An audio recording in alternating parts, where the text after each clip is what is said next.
જય શ્રી કૃષ્ણ. હા, તો આવી ગઈ છું હું લુપ્ત થતા સમાજ જીવન સાથે વણાયેલા રિવાજો અને ચીજોની યાદી લઈને. તો આજે આપણે જાણવાનું છે ચૂંદડીનું મહત્વ. ચૂંદડી ઓઢાડવાનો રિવાજ કેમ હતો? ચૂંદડી એટલે શું?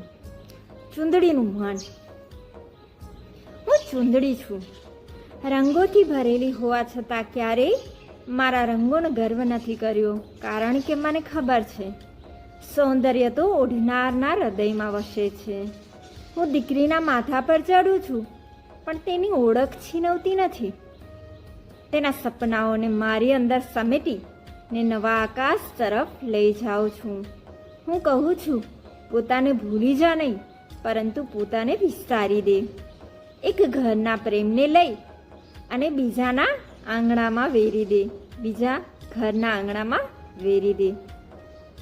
મિલનની ભાષા છું. બે ગોળ વચ્ચે બંધાતી મૌનની મીઠી આશા છું. ઘણીવાર મારી કોર ભીની થાય છે વિદાયના આંસુઓથી, પણ એ જ આંસુ પછી ખુશીના મોતી બનીને ઝળહળે છે.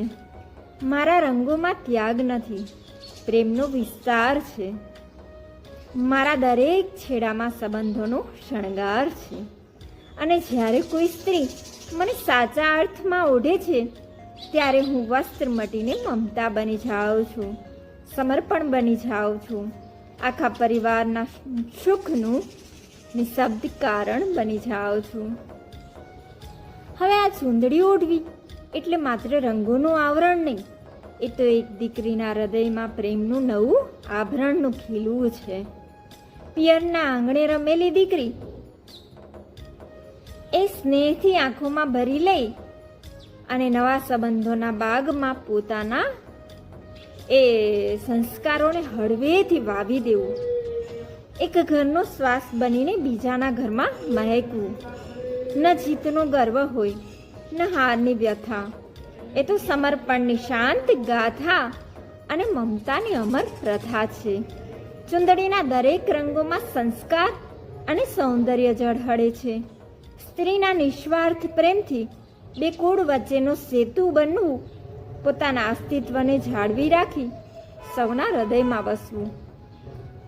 આ ચૂંદડીના રંગો સાથે નવા નવા સંબંધો, નવી નવી જવાબદારીઓ અને નવા નવા સ્વપ્નાઓને પણ સ્વીકારવું.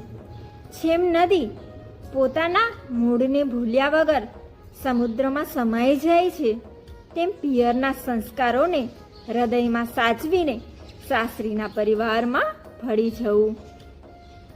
આ તો બે પરિવારને પ્રેમના તાતણે જાળવવાની એક સુંદર પ્રક્રિયા છે. આ ચૂંદડીના રંગો સ્ત્રીના જીવનમાં વિવિધ ભાવોને વ્યક્ત કરે છે. તેમાં મમતા છે, ત્યાગ છે, સહનશીલતા છે અને અનંત પ્રેમ છે. આમ ચૂંદડી ઓઢવી એટલે માત્ર પરંપરાનું પાલન કરવું એવું નહીં, પરંતુ પ્રેમ, સમર્પણ અને સંસ્કારથી જીવનને સુગંધિત બનાવવાની એક સુંદર કલા છે. ધન્યવાદ. તો આવા ને આવા નવા રીત રિવાજો અને ચીજોના વિડીયો જો તમને ગમતા હોય તો મારી ચેનલને લાઈક, શેર અને સબસ્ક્રાઈબ કરવાનું ભૂલતા નહીં. અને આગળના જે રિવાજોના વિડીયો મેં મૂક્યા છે એને જોવાનું પણ ચૂકતા નહીં. ધન્યવાદ.